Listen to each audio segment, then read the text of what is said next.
कक्षा 10वीं की छात्र छात्राओं, नमस्ते। आज हम पहली इकाई का 8वां पद्य यानी गजल शुरू करने जा रहे हैं। तुम्हारी किताब का पन्ना क्रमांक 33 देखिए। गजल, जिसके कवि है मानिक वर्मा। मानिक वर्मा जी का परिचय हम देखेंगे। परिचय: जन्म 1938, उज्जैन, मध्य प्रदेश। परिचय: हास्य व्यंग्य के सशक्त हस्ताक्षर मानिक वर्मा जी वाचिक परंपरा में प्रमुख स्थान रखते हैं। आपके व्यंग्य बड़े ही धारदार होते हैं। आपकी गजलें बहुत ही प्रेरणादायी होती है। प्रमुख कृतियां: गजल मेरी इबादत है, आखिरी पत्ता गजल संग्रह, आदमी और बिजली का खंभा, महाभारत अभी जारी है, मुल्क के मालिको जवाब दो आदि। पद्य संबंधी हम देखेंगे। प्रस्तुत गजल के अधिकांश शेरों में वर्मा जी ने हम सबको जीवन में निरंतर अच्छे कर्म करते हुए आगे बढ़ने के लिए प्रेरित किया है। गजलकार ने संदेश देते हुए कहा है, अपने रूप रंग से सुंदर दिखने के बजाय अपने कर्मों से सुंदर दिखना आवश्यक है। विषय प्रवेश करते हुए मैं बताना चाहती हूँ, प्रस्तुत गजल में मानिक वर्मा ने अपने निरंतर आगे बढ़ते रहने की प्रेरणा दी है। कवि का मानना है कि बाहरी रंग रूप तो अस्थायी होता है, सुंदरता हमारे विचारों में, हमारे कामों में होनी चाहिए। तो बच्चों, हम शुरू करेंगे पन्ना क्रमांक 33 पर पहला पद। आपसे किसने कहा स्वर्णिम शिखर बनकर दिखो, शौक दिखने का है तो फिर नींव के अंदर दिखो। इस पहली दो पंक्तियों में पहले लाइन में शब्द है स्वर्णिम, जिसका अर्थ है सोने के रंग का यानी सुनहला। इन दो पंक्तियों का अर्थ मैं आपको समझा रही हूँ। किसी भी अट्टालिका के चमचमाते शिखरों को सभी देखते हैं, उनकी शान की प्रशंसा भी करते हैं। लोग समाज में इन शिखरों के समान ही सम्मान पाना चाहते हैं, परंतु वास्तव में देखा जाए तो इन शिखरों से अधिक महत्व है उन ईंटों और पत्थरों का, जिनके कारण ये शिखर बन सके। यदि नींव की ईंटों ने गुमनामी में अंधेरे में रहना स्वीकार न किया होता तो इन शिखरों का अस्तित्व नहीं होता।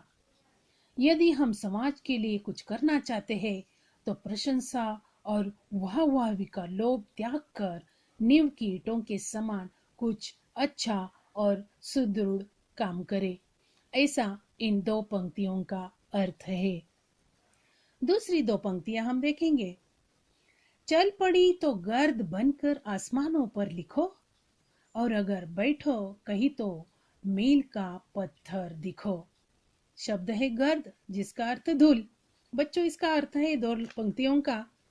यदि आप मंजिल की ओर अग्रसर है तो अपने अच्छे कर्मों के कारण उसी प्रकार आसमानों तक छा जाओ, जैसे आंधी आने पर पृथ्वी से आकाश तक धूल ही धूल दृष्टिगोचर होती है।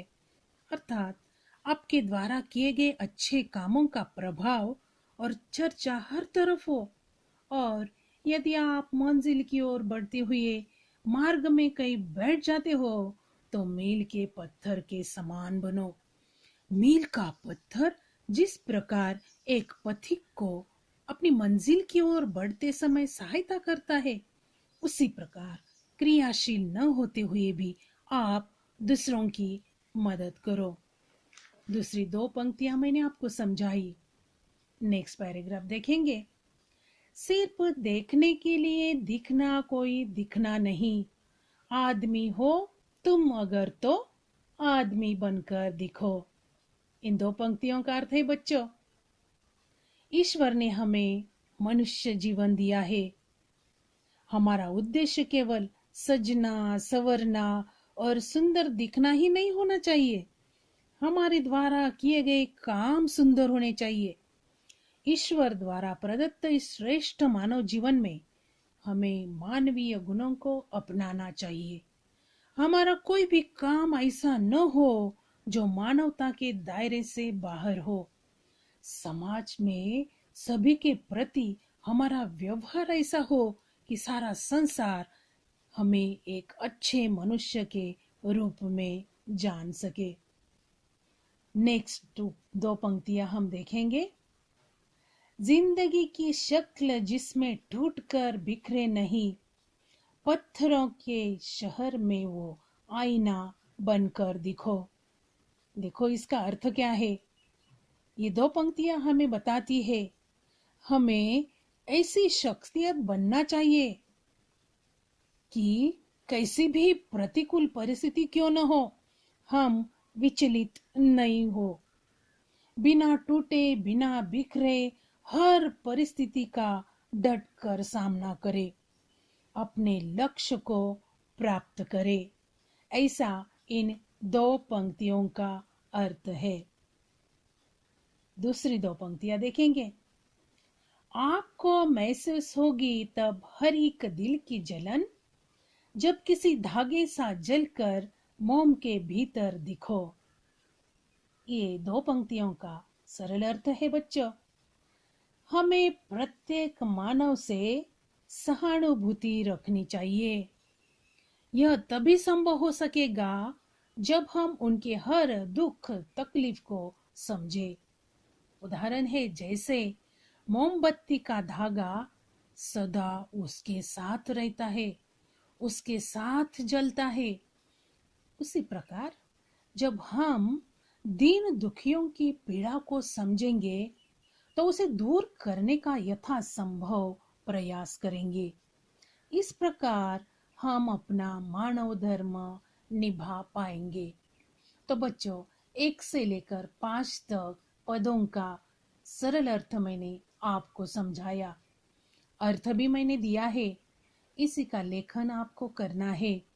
उसी के नीचे शब्दार्थ भी मैंने दिए हैं। ये सब एक बार ध्यान से पढ़ना। धन्यवाद।